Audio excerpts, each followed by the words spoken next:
Perfecto.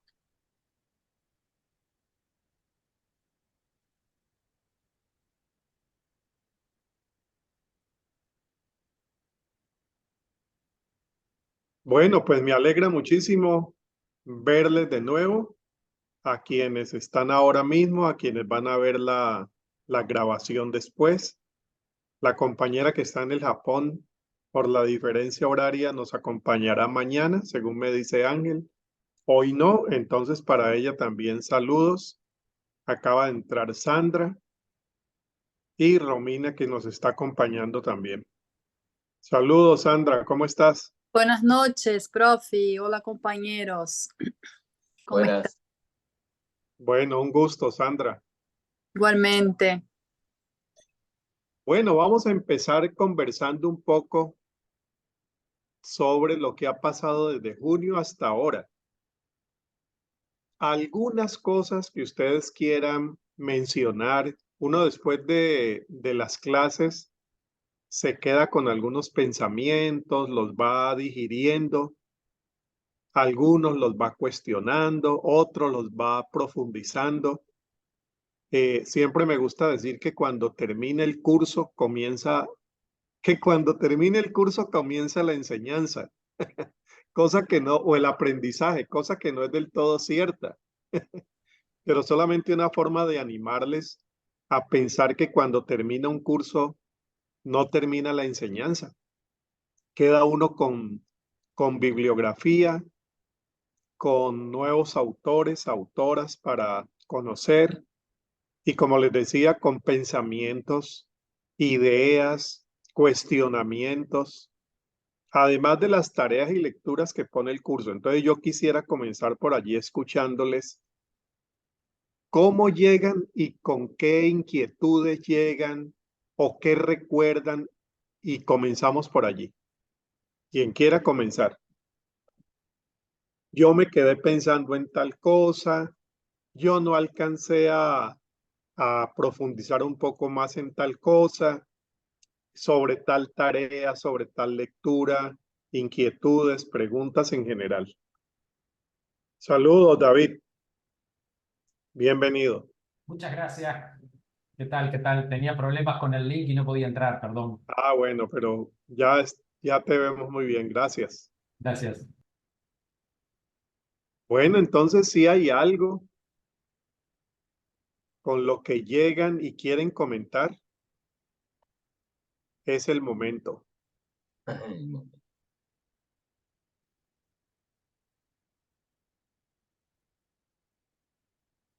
Habíamos comenzado haciendo un panorama muy general de la espiritualidad. Si recuerdan, estábamos diciendo que más allá de la religiosidad, más allá de hablar de santidad, más allá de hablar de piedad, la espiritualidad se entendía como una dimensión humana,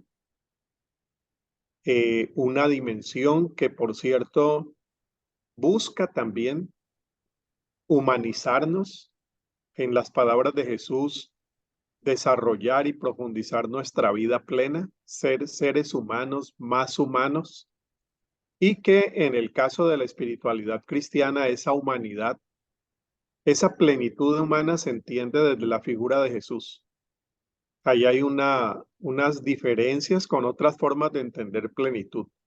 En el caso nuestro, eso se modela en la figura de Jesús.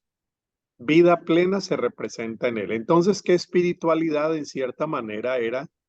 Seguir a Jesús tratando de imitar, tratando de vivir, tratando de disfrutar de ese modelo de vida que él nos presenta. Dijimos otras cosas más, pero en el centro mencionábamos y destacábamos esto de la vida plena, más que una vida piadosa.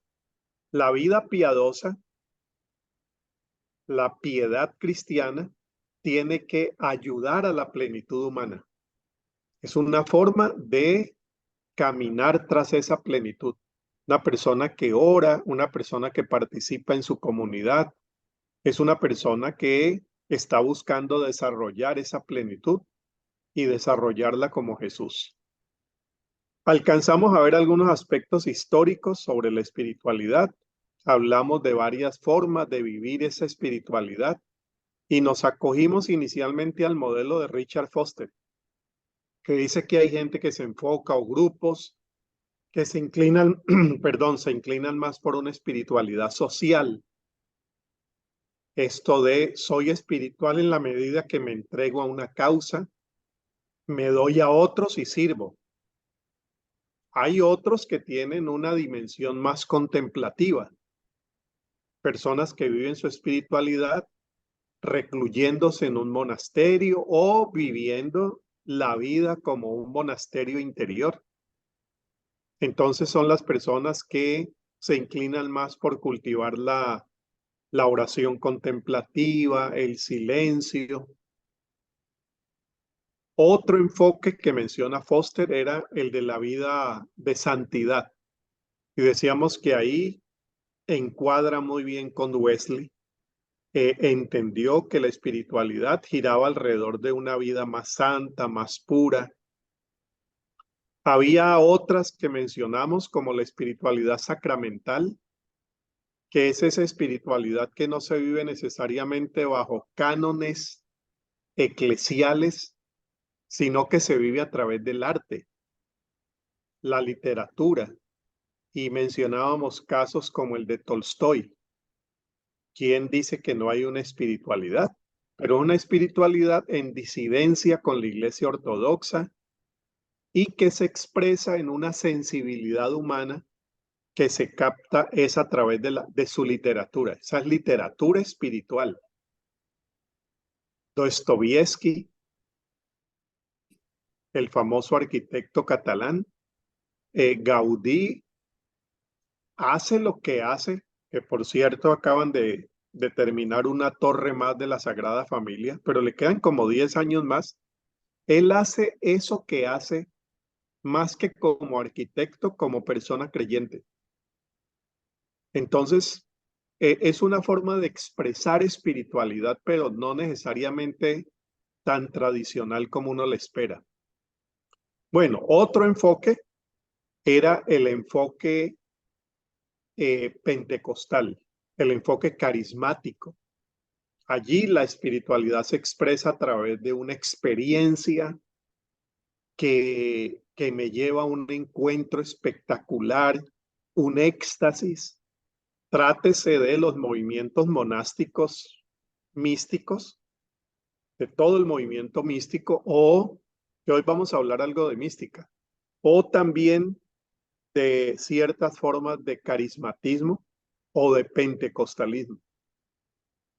Bueno, al final de la jornada, yo hice una propuesta alternativa a la de Foster.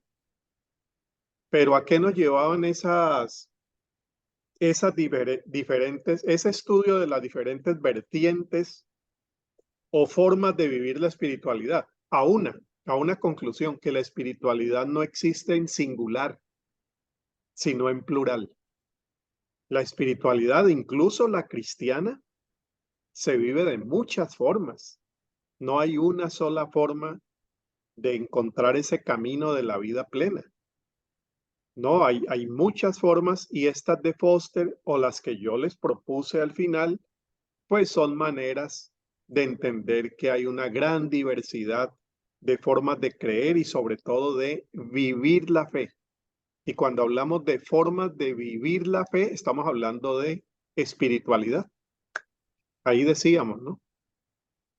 Si uno habla de las formas de creer, está hablando en cierta medida de teología.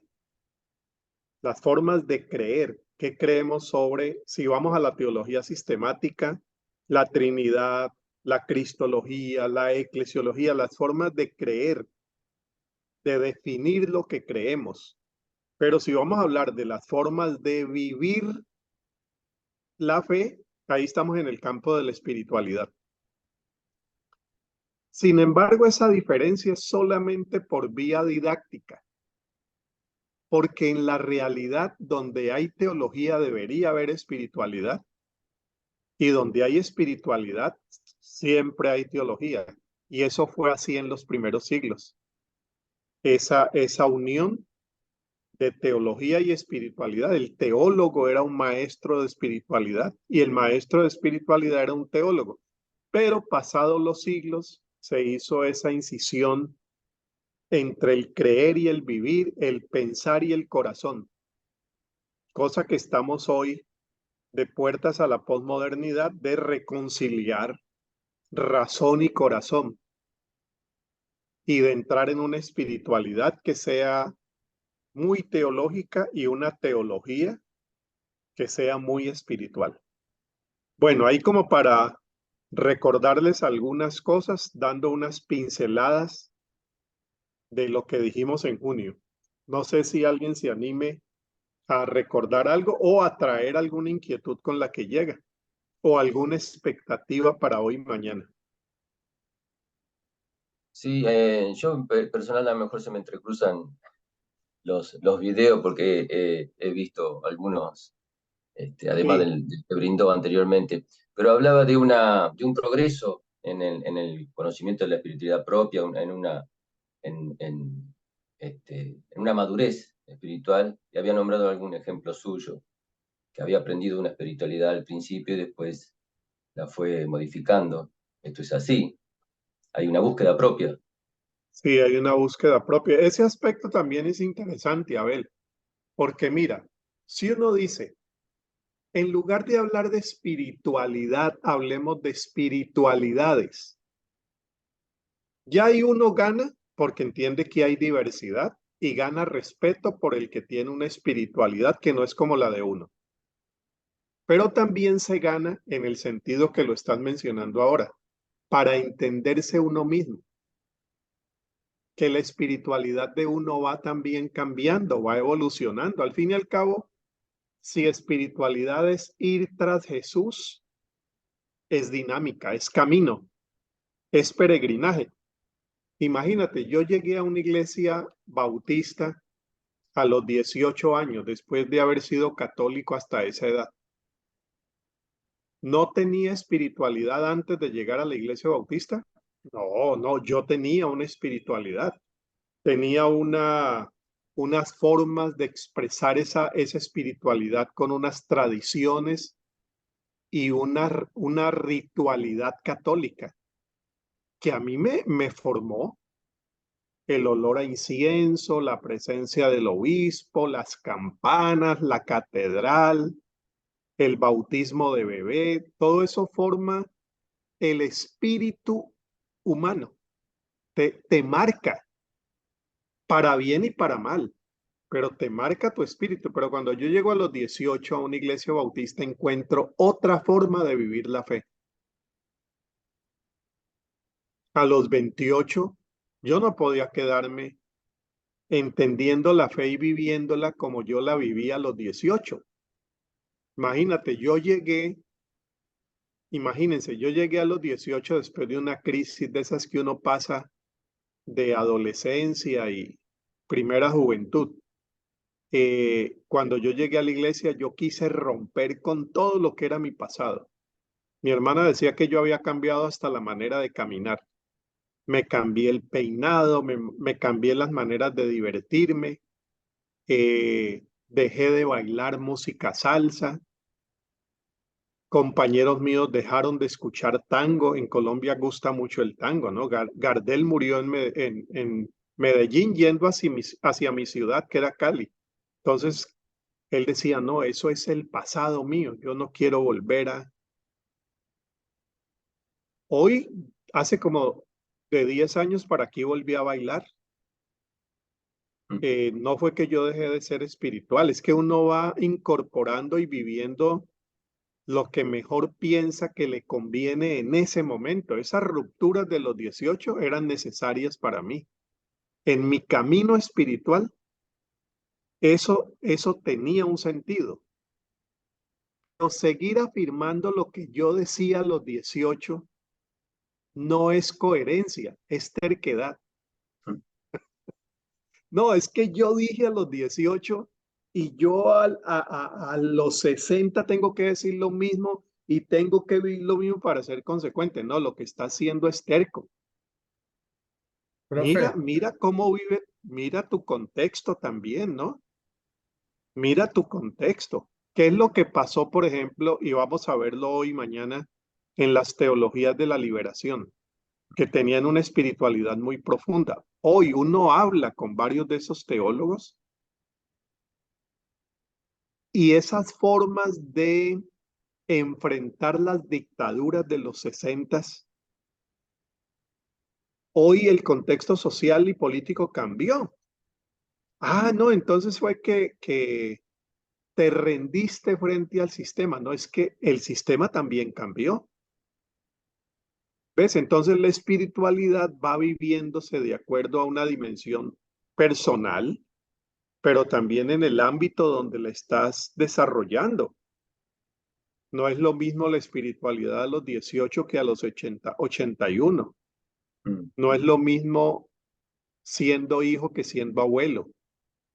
Hay otras sensibilidades, otras necesidades. Entonces, por eso decíamos, nos conviene hablar de espiritualidades si es que eso nos ayuda a entender la diversidad que hay dentro del camino de la fe y dentro de una misma denominación y dentro de una misma iglesia local. Eso tiene un efecto pastoral para no poner la pequeña iglesia local a marchar como un cuartel. Todos hacen lo mismo con el mismo devocional a la misma hora, al mismo ritmo y hay diversidad y eso nos ayuda mucho a tener una pastoral más sensible, más amigable y más diversa dentro del todo el campo que ocupe esa palabra, ¿no? En cuanto a diversidad espiritual. Jerónimo, ¿qué opinas? Sí, profe, estaba pensando en eso que usted decía y la decisión que usted tomó en su momento, de acuerdo a la espiritualidad que está viviendo a los 18 años, hoy, de por ejemplo, no bailar más, ¿no? O no ir a los ambientes que Sí, usted concurría, hoy sería llamado como algo religioso, ¿no?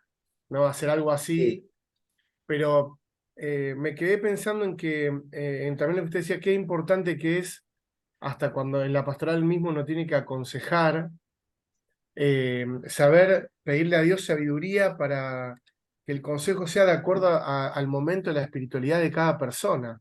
No es lo sí, mismo pedirle a un joven eh, que está saliendo, por ejemplo, de ciertas situaciones difíciles en su juventud, aconsejarle sobre que guarde sus lugares donde va, las cosas que hace, que como usted dice, a un adulto maduro ya espiritualmente en muchas áreas, ¿no? Me interesó, yo me quedé pensando en lo que hoy, cuando uno le da un consejo a alguien, te hablan de religiosidad, y por ahí debemos aprender a leer un poco la espiritualidad de la persona sí, para poder, ¿no? No sé sí, si sí, me sí, sé expresar, si sé decir sí, sí, lo no, que muy quiere bien. decir. Sobre todo que el acompañamiento pastoral parte no de una norma que uno tiene para todos, sino que el acompañamiento parte del momento y la situación del otro, no de la mía, ni de la iglesia. Entonces, imagínense las espiritualidades, que ese fue otro tema que tratamos, las espiritualidades juveniles hoy en día. ¿Cómo han cambiado? ¿Cómo han cambiado? Son espiritualidades más desinstitucionalizadas, se viven fuera de la iglesia. Ahí tenemos un caso muy particular para pensar como líderes y pastores y pastoras. Nosotros venimos de una tradición que dice que el que sigue a Cristo está en la iglesia. El que sigue a Cristo está en la iglesia. El que no está en la iglesia lo sigue a medias. Hoy hay gente que por seguir a Jesús ha tenido que salir de la iglesia y viven su espiritualidad fuera de la iglesia. ¿Eso es posible? Sí, es Bueno, chocante para que los que estamos sí, acostumbrados a eso, pero es real. sí, Sí, sí, pero es real. si uno encuentra estos jóvenes que cada vez se encuentran más, es Déjame, te escucho, contame tu experiencia. No, pues mira, yo salí de la iglesia porque la iglesia empezó a votar por Massa. No, yo me salgo porque esa es una iglesia de mi ley. No, yo me salgo porque ahí no tienen interés en los derechos humanos. No, yo me salí porque un día hablé de ecología y dijeron que eso era nueva era. Entonces yo decidí mejor, pero si uno escucha, uno se da cuenta que esa persona, aunque no está en la iglesia, es una persona que conserva unos compromisos, unos valores, unas creencias. En otros términos, una espiritualidad que es una espiritualidad muy distinta a la que nuestra tradición metodista, bautista, pentecostal nos formó. Y que quizá esas espiritualidades tan disidentes y alternativas nos ayuden a entender también cómo es que se están viviendo las espiritualidades hoy en día para no quedarnos en la iglesia pensando que el mundo no ha cambiado y que lo que tenemos que ir es salir hacia allá para que todos vengan aquí. No, cuando el contexto cambió y a lo mejor somos nosotros los que tenemos que cambiar también nuestra propuesta de evangelio. ¿Cómo la estamos planteando hoy? Por eso tiene tantos efectos pastorales, de cómo lo entendemos para poder dar el acompañamiento que hoy se está necesitando. A propósito de esto de espiritualidades juveniles, les voy a dejar 3 videos sobre el informe que se presentó el mes pasado de qué está pasando con la juventud y su fe. Es un informe que se llama Informe Barna. Entonces yo les voy a pasar ahora el resultado. Les hicieron 3 preguntas. ¿Qué decís acerca de Jesús? ¿Qué pensás acerca de la Biblia? ¿Y qué pensás acerca de la justicia social? Y llama muchísimo la atención las respuestas para mí muy alentadoras. Con Jesús no tienen problema. La Biblia la leen. Con la justicia, mucho compromiso, pero con la iglesia no se quiere saber mucho. ¿Ves? Entonces allá hay unas formas de tratar de entender esa realidad. Y en los 3 videos, por cierto, me dieron el privilegio de salir en los 3 salgo en un momentito. Esa fue una encuesta global. Me preguntan qué opinaba yo de esos resultados y yo decía precisamente, me llama mucho la atención que dicen estar leyendo la Biblia, pero cuando se les pregunta si van a la iglesia dicen que no.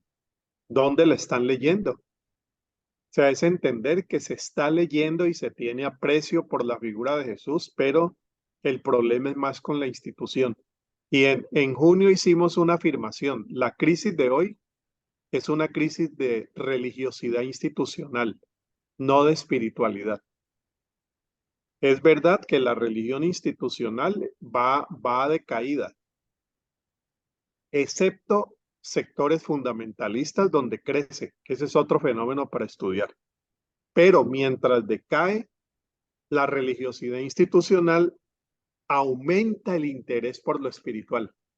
Cristiano o no cristiano, pero hay un interés por eso y mucho más después de la pandemia.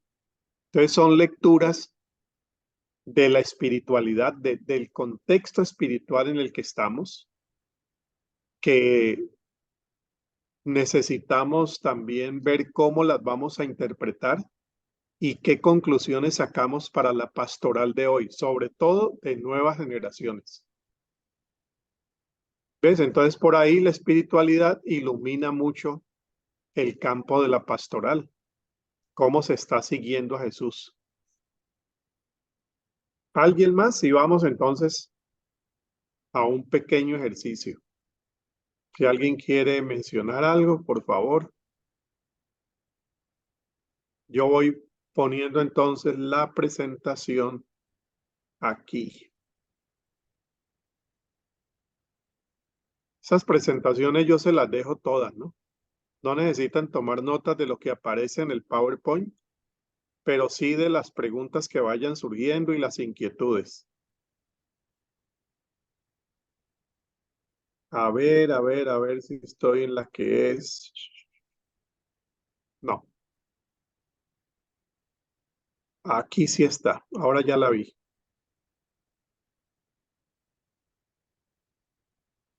Ahí sí. Solamente me dicen si la ven bien. ¿Sí se ve bien? Sim, prof. Ah, bueno, gracias. Bueno, entonces,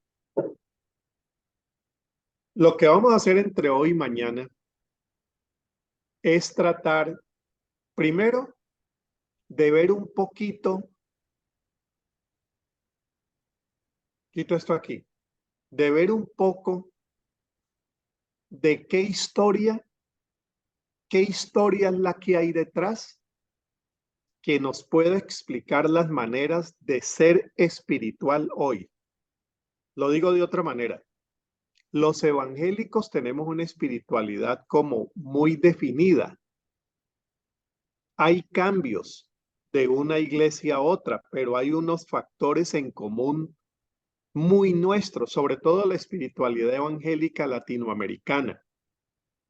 Entonces, vamos a tratar de explorar de dónde nos vino esa herencia. ¿Cuál es la herencia que nosotros tenemos que explica que nosotros seamos, por ejemplo, tan moralistas? La espiritualidad evangélica está muy marcada por su moralismo, su legalismo, su apego a la piedad, sobre todo orientada a la lectura de la Biblia y la oración. ¿De dónde nos vino eso? Entonces vamos a explorar un poco esa historia.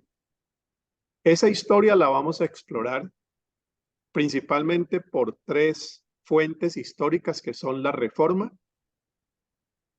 el pietismo alemán y el puritanismo inglés. Yo pienso que en esas tres podemos encontrar una gran explicación de por qué nosotros los evangélicos en América Latina somos como somos para vivir la fe, que explique nuestra espiritualidad. Ahí vamos a hacer referencia a un trabajo de José Miguel Bonino. José Miguel Bonino se pone a pensar que en verdad en América Latina hay varias formas de ser evangélico, protestante. Él habla de los rostros del protestantismo en América Latina. Habla de un rostro criollo, de un rostro liberal, en fin, de un rostro evangélico y caracteriza a los evangélicos. Y habla, por cierto, de esa herencia pietista también. Entonces, importante ver que las formas como nosotros hoy vivimos la espiritualidad tienen una herencia histórica. Bueno, mañana vamos a hacernos la pregunta, ¿qué medios pudiéramos hoy tener en cuenta cuando queremos alimentar la espiritualidad personal y de la iglesia? Eso que Wesley llamaba los medios de gracia. La oración, la lectura de la Biblia.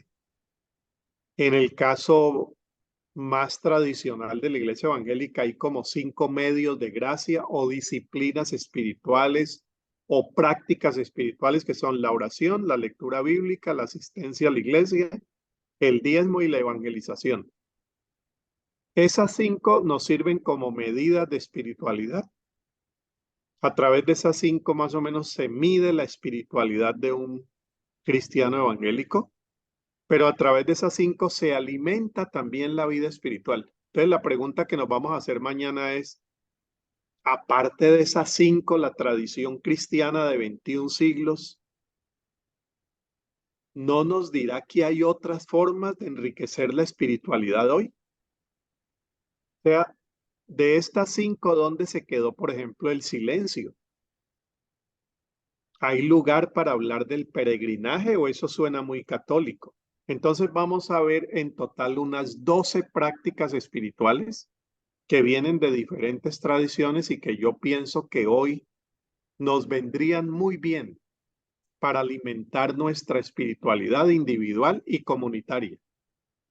Por lo menos yo he seleccionado unas 12 que les voy a presentar. Y vamos a hacernos después la pregunta, si fuéramos a diseñar un plan pastoral para alimentar la espiritualidad de una iglesia, qué ejes no pueden faltar? ¿Qué ejes no deberían faltar? Entonces, sobre eso vamos a ir. Y ahora vamos entonces con esta parte que les anuncié de lo evangélico y las herencias históricas. Bueno, vamos a hacer el siguiente ejercicio. Antes de ver esto del perfil histórico, ahí vamos a hacer este ejercicio. Vamos a dividirnos en grupitos de 2. Somos 8.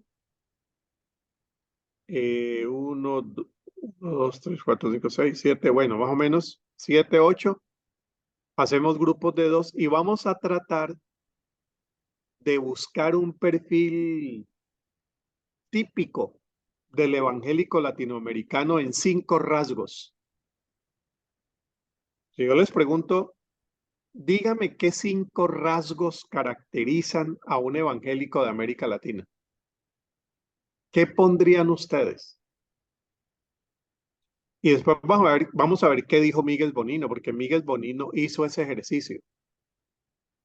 Pero nosotros, que nos conocemos bien y conocemos a nuestra gente, vamos a pensarlo en limpio. 5 rasgos que caracterizan a un evangélico latinoamericano, a una persona evangélica latinoamericana. Y nos vamos a dar 15 minutos y regresamos. ¿Preguntas sobre el ejercicio que vamos a hacer?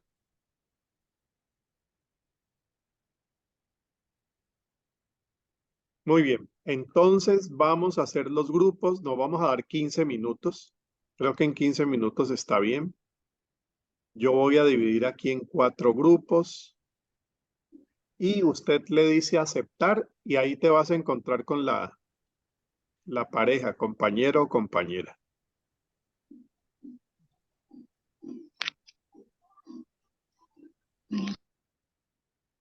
Dele aceptar y hace sus 5 rasgos.